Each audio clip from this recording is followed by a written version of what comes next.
Hello बच्चों, कैसे हैं आप सब? बढ़िया। आप सभी बच्चे बहुत प्यारे और छोटे हो। आपको नहीं पता कि सभी लोग आपको प्यार जताने के लिए छूते हैं, यानी कि टच करते हैं।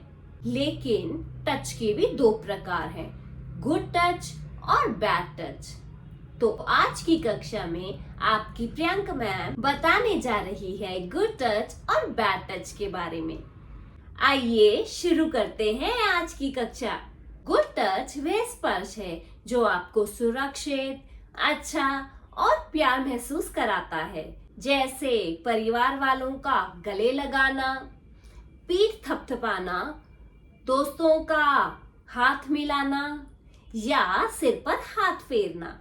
गुड टच स्नेह और देखभाल का प्रतीक है और देखभाल हमारी कौन करता है? हमारे परिवार वाले। तो परिवार वालों का छूना, किस करना गुड टच में आता है। बैड टच वह स्पर्श है जो आपको बुरा, डरा हुआ और परेशान करता है, जैसे किसी के द्वारा चुटकी काटना, धक्का देना और आपके निजी अंगों को छूना। निजी अंग यानी कि प्राइवेट पार्ट्स। अब आप सभी बच्चे सोच रहे होंगे कि ये निजी अंग यानी कि प्राइवेट पार्ट्स कौन से होते हैं। तो निजी अंग यानी कि प्राइवेट पार्ट्स वो होते हैं जो हमारे कपड़ों के अंदर होते हैं, यानी कि यहाँ। अगर आप बच्चों को कोई बुरी तरीके से छुए जिससे आपको गंदा लगता है, तब क्या करें? सबसे पहले जोर से चिल्लाकर नहीं कहें। दूसरा, भागे और किसी सेफ जगह पे पहुंचे, जैसे कि घर, स्कूल या किसी भरोसे वाले व्यक्ति के पास। तीसरा, बताएं, छुपाएं बिल्कुल नहीं। बताएं अपने माता पिता, दादा दादी या टीचर या किसी भरोसे वाले व्यक्ति को। जब आप बच्चे बताएंगे तभी तो उस गंदे व्यक्ति को पनिश किया जाएगा और उसे कहा जाएगा कि कभी भी नहीं छूना इस बच्चे को। तो आप सभी बच्चे इन 3 बातों को अच्छे से याद कर लें। ना कहें, भागें और बताएं। प्रश्न उत्तर।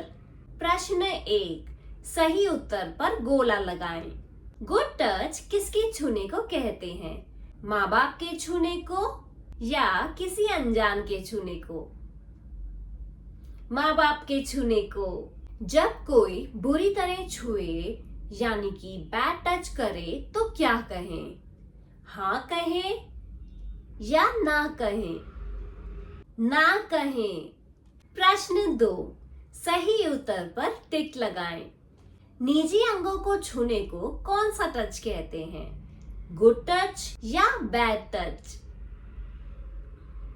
आप सभी को प्रश्न 2 का जवाब मुझे इस ईमेल आईडी पर भेजना है।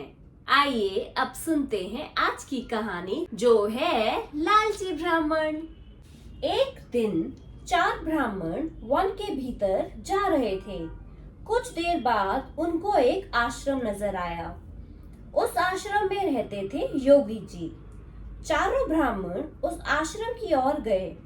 योगी जी बाहर निकलकर आए और पूछे, कौन हो तुम लोग? पहला ब्राह्मण बोला, हमने आपकी अनोखी शक्तियों के बारे में सुना है। आपसे मिलकर हम धन्य हुए। क्या आप हमें भी अपनी चमत्कार दिखाएंगे? योगी जी ने सोचा, ये ब्राह्मण अच्छे इरादे से यहाँ आए हैं, मुझे इनकी सहायता करनी चाहिए। योगी जी आश्रम के अंदर गए और 4 कुदाल लाकर ब्राह्मणों को सौंप दी।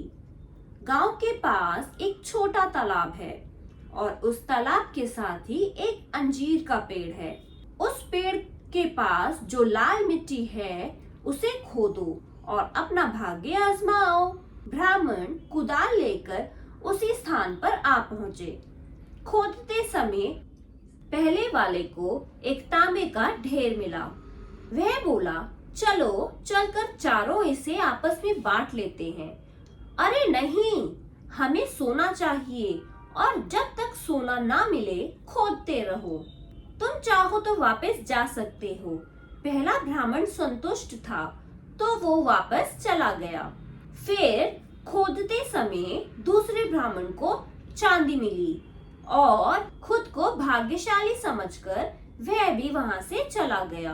अब खोदते समय तीसरे ब्राह्मण को सोना मिला। वह बोला, चलो सोने को बोरी में भरकर ले चलें। चौथा ब्राह्मण बोला, नहीं, पहले तांबा, फिर चांदी, फिर सोना।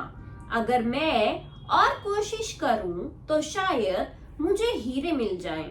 इसलिए तुम चाहो तो जा सकते हो, मैं हीरे लेकर ही आऊंगा। तुम इतने लालची मत बनो और मेरे साथ चलो। अब चौथा ब्राह्मण खोदता ही रहा। खोदते खोदते एक बड़ा सा सुराख बन गया और अचानक ब्राह्मण फिसलकर उसी में गिर गया। खुद को उसने एक अलग सी जगह में पाया। वहां उसने एक आदमी को देखा जिसके सर पर एक चक्र घूम रहा था। यह देख वह हैरान रह गया और पूछा, तुम कौन हो और यहाँ क्या कर रहे हो? ब्राह्मण के ऐसा पूछते ही अब वह चक्र उसके सिर पर आ गया और घूमने लगा। ब्राह्मण ने उस आदमी से पूछा, मैं यहाँ से अब कब मुक्त होऊंगा? आदमी बोला, जब तुम्हारी तरह कोई लालची इंसान जमीन खोदते खोदते यहाँ आएगा तब। ऐसा बोलकर आदमी उस सुराख से बाहर निकल गया।